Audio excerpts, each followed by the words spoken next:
Welcome to Resiliency Redefined. I'm your host, Robyne, and I am thrilled to share with you information about resiliency, well-being, performance, education, business, parenting, and everything in between. I'm committed to joining you each week to talk about these big ideas and bring them into action, habits, tools, strategies, tactics that allow us to finally uncover what it takes to truly be well. And I'm just so excited that you're here.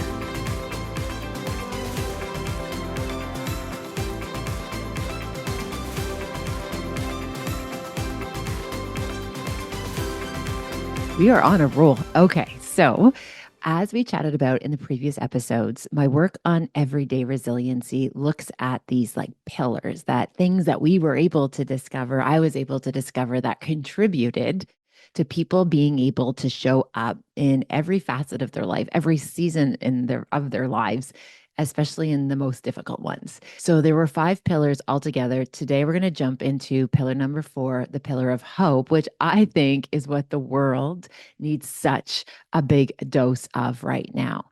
Now, the reality is the world is very unwell. This isn't new. If we look from like an evolutionary perspective, the world has been like unwell often in lots of different ways. And right now, in the middle of this turning, I appreciate that there's just like so much uncertainty.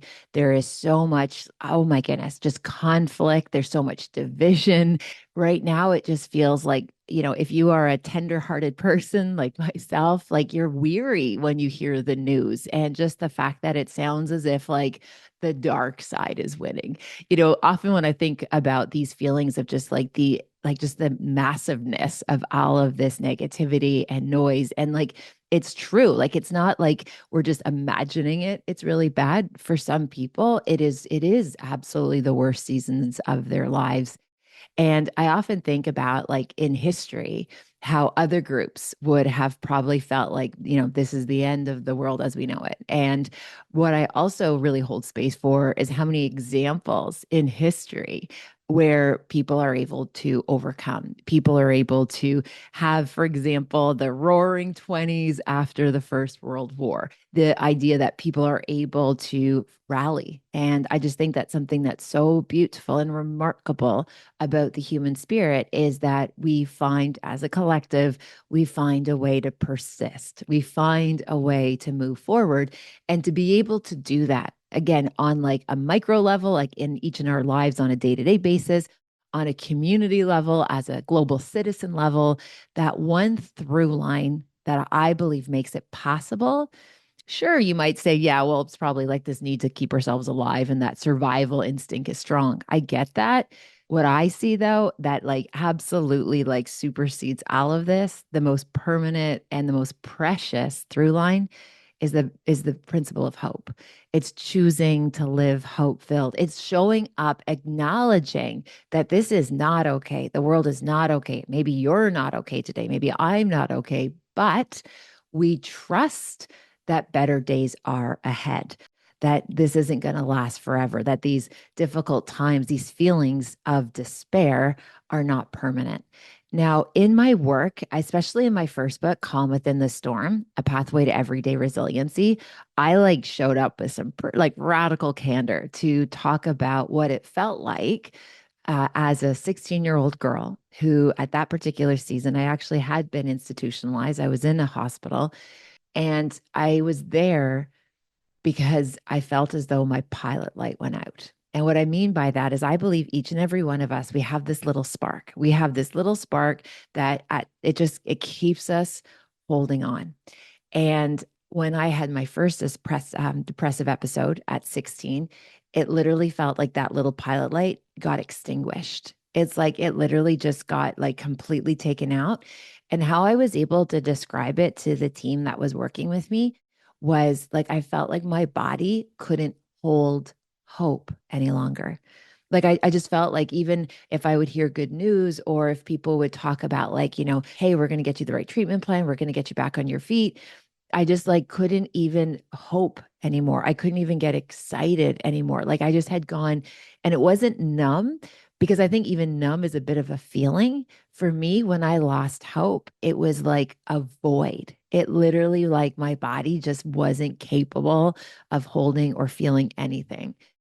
And I'll tell you, that's a scary feeling when all of a sudden you feel this void. And I believe it was my friend Peter Katz who described it once, where he said that it's almost as if you're thirsty and there's like a glass of water on the table, but you don't even have enough like ability or energy to like get up and reach for that drink. It's like, you know that there's treatment out there. You know that there are going to be solutions to help manage and mitigate your stressors or whatever it is you're navigating, but you can't even move. It's like you're paralyzed. You're having this like paralysis of this inability to like show up. So, given that I know what it feels like when the body feels void of hope, I look at this idea of being hope filled as something that is so precious that we want to protect it. We want to ensure that there's this hedge of protection around those little pilot lights in our hearts to make sure that we are going to be okay. Now, when I dived into the research about like what hope looked like, one of the things that I was seeing was this idea for some people, it very much was a strategy. And it wasn't, let me be clear, it wasn't like toxic positivity where they're like, everything's fine, it's okay. Meanwhile, like you're living in a dumpster fire. It's not that. It was, wow, this is all not okay. Yet somehow I'm still okay right now in this moment. And I know that it's going to get better. Like I know there's going to be a through line. And what I think is so beautiful is that so often that where that hope comes from, it's like it's probably in a lot of like unexpected places. Now, one of the most pivotal moments in my life, and I've had a bunch of big TSN turning points, but one of the most critical moments for me was when I was in that hospital and I was gifted a book. I was gifted a book by a member of that kind of community, and the book was Viktor Frankl's Man's Search for Meaning. Now, to me, this is one of the most like important texts of that we could talk about and that we can share. This book was so impactful for me to understand the importance of like being able to like show up in whatever your experiencing is experiences. And I read and reread and read that book over and over. It was this lifeline that I was like holding on to. Like I was white knuckling this book.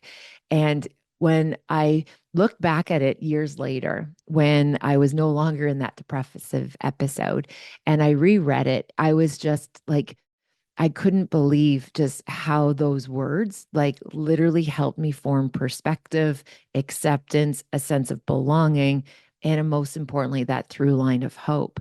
Now, there's a line in that book that is so controversial, I would think. It says when Viktor Frankl, he was, for folks who haven't seen that text, I, I can't recommend a book more than that book. This book is so important. And in the book, after he is freed from a concentration camp, he was a survivor of Auschwitz. He's freed from a concentration camp. He ends up studying the experience from the perspective of a psychiatrist because that was his training. And he developed what was called logotherapy, which is essentially purpose filled meaning making therapy. And one of the questions he would ask patients when they would come into them to see him for treatment, and again, this is when he was stateside at this point and he built his practice. One of the questions he would ask somebody who was clinically depressed, like somebody who was like really in the trenches of depression, he would ask them this question, like, why haven't you died yet? Like, just think about how controversial it is to ask somebody who likely is experiencing potentially suicide ideation. And here they are saying, like, why haven't you? He asked them, like, why are you still alive? Like, if all hope is lost and you are just completely, rudderless, so to speak, in life, what is it that's keeping you here? And patients would say things like, you know what? I have to feed this cat. I'm the only one who will feed this cat. The reason I'm here is that I have to feed this cat. Or other people would talk about their families or even their religious beliefs that, that they can't do anything to themselves because they would, don't want to go to hell. And again, that there's so many things that are wrong with that. But anyway, but I remember in his writing, he would say to that, for example, patient, he said to that patient who said, I'm showing up every day for my cats, then he would say, then you have a will to live. That is enough. We can start from there. Like just this idea that it's just that spark. And that's very much what kind of got me thinking about hope as this strategy, this idea of a spark, and how do we cultivate it. Now, when I started to dive into this research around hope and the kind of what it was all about, what I found so challenging is so often it was kind of viewed as this kind of like Pollyanna thing, like as in it was just like, oh, it's for the weak who are able to like, trust in a higher power, trust in God, universe, love, whatever it is, oneness. And there was almost as if I perceived the tone in some of the literature was very much like this was like kind of wishy-washy, right? It was like a soft skill. Yet as somebody who was able to reignite that spark, I knew it was everything. I knew it was so much more than cognitive behavioral therapy. I knew it was so much more than even pharmaceutical intervention for me. Like this was so important for me to then be able to do the pharmaceutical, to be able to do the therapy. Like I needed that part first. So I was almost feeling a little bit jaded, like a little bit of like, hey, I want hope to have a bit of a reckoning. And I remember talking about hope with lots of different people in the fields of psychology. And, they kind of leaned me towards like, oh, well, you're a bit of a behaviorist, Rob, and that's your training, humanities training, humanity, like the humanities are the ones that are focusing. Humanistic psych is the one talking about hope, ishy, wishy-washy kind of thing. And then I remember having this opportunity where I was doing some work and I was on a military base. And I was working with this group of soldiers who had just come home from a deployment. And what was so interesting in the back of my mind, like this notion of hope and kind of feeling a bit discouraged that hope was being perceived of this soft skill, I just remember having these conversations outside of this military base. And then all of a sudden I show up doing some work on this military base. And there was this one group that was so remarkable. Like they like had like this light about them. Like they just, they had served these massive deployments. So much had gone wrong. Yet there was just something about this one particular group. And there were many groups there, but this one stood out. So I remember talking with them just because I wanted to learn more. Like this was completely driven by curiosity because these people were like bright lights in a lot of darkness and a lot of heaviness. And, the research suggests that 1 out of 5 members of the military, when they come home, are likely to experience post traumatic stress. So, imagine there's this cloud. If you have 300 of these people together, people are hurting, but these group were different. Okay. So I talked to them and I was like, and I finally got to the point where I'm like, I just want to know more. Like, I feel like whatever y'all doing or you're doing it right. And I want to share that with other people. Help me understand. And this one soldier, and he was like gnarly. Like, I remember his knuckles, they looked like they had been broken multiple times. Like, he was just this beast of a man. And he said to me, he's like, oh, hey, doc, this is easy. I got this for you. And of course, like, I'm like on the edge of my seat while I'm standing. And he said, before I had deployed, I had started to paint my kitchen, but I only got half done. And now that I'm home, I'm just so appreciative to be able to paint the rest of my kitchen. That's what's holding me in. That's what's keeping me in the fight. Okay, I don't know about you, but I thought that was so peculiar because I just didn't see a half finished house project being this pull that was holding him in this positive place. And then all these other people started to chime in and they told me about their half finished house projects. Somebody had put hardwood floor down but didn't finish all the rooms and they were going to do that. Somebody else was working on a fence. And like they all started to tell me of these half finished house projects. So to me, this is so peculiar because the last thing I would imagine was like, all of these people using these like half projects. So I did ask their senior lieutenant respectfully later on because I was just so. I just was almost like I could just didn't make sense of it. I needed some clarity. So I said to him, I explained to him how I had been chatting with these troops and this is what they shared with me. And this senior lieutenant, and again, he was another gnarly dude who I believe he told me like he had double digits of tours. So this guy was seasoned. And he said to me, he said, Robyne, my soldiers leave half finished house projects as signs of hope for their families that they're coming home, that they leave evidence on the ground that there's still work to be done here too. And when they when they're back home, when they're here and they know they're on their way home, they're able to fulfill that. They're able to finish those projects. Now, I did ask that weathered lieutenant, I said, sir, like what happens if they don't come back? because that's a reality in the Canadian services. I'm like, what happens then? And then I remember him looking at me with just this, like, just the deepest level of like strength, but compassion. And he said, then we will show up and finish anything because an entire family serves. And as their leader, I will make sure that they are okay too. Their family's okay. We look after each other. And again, I asked that weather lieutenant next. I said, sir, you're suggesting that hope is a choice, that like people are choosing to stay in this place of being hope filled. And he said, Robyne, if you want to be of service in any capacity, whatever service looks like to you, you have to find your own strategy and practice to stay hope filled. No one can do that work for you. So, my gentle invitation to each and every one of you, when you think about your hope practice, it's got to be something that you create. It's something that you put into place that no matter what, you can stay in that place of being hope filled. That no matter the noise, the negativity, all of the distractions, all of the naysayers, it doesn't matter. That you have this lifeline that come what may, you trust that you are going to find a way through, that you are well resourced. So I go back and all of a sudden I'm, looking at all of those psychology people who were kind of, I felt, were kind of painting hope as a little bit wishy-washy, especially in the realm of behaviorism. And I just still remember this, like these gnarly soldiers who I was like, okay, these guys are not soft. These are some of the strongest humans I had ever seen. And the fact that they cultivated hope project the practices, they cultivated hope practices to forge this ability to keep showing up for one another, for their family systems, for the people beside them to their left and their right. Hope became something to me that was just like that illustrated the power of hope, even in the most hardened conditions. Like, even in the most hardened conditions, like people show up. So, my gentle invitation again to each and every one of you is, what is your hope practice? Now, I have so many of them. Like, I have gotten to the point where one of the things I often share with people close to me is I am a collector of precious moments.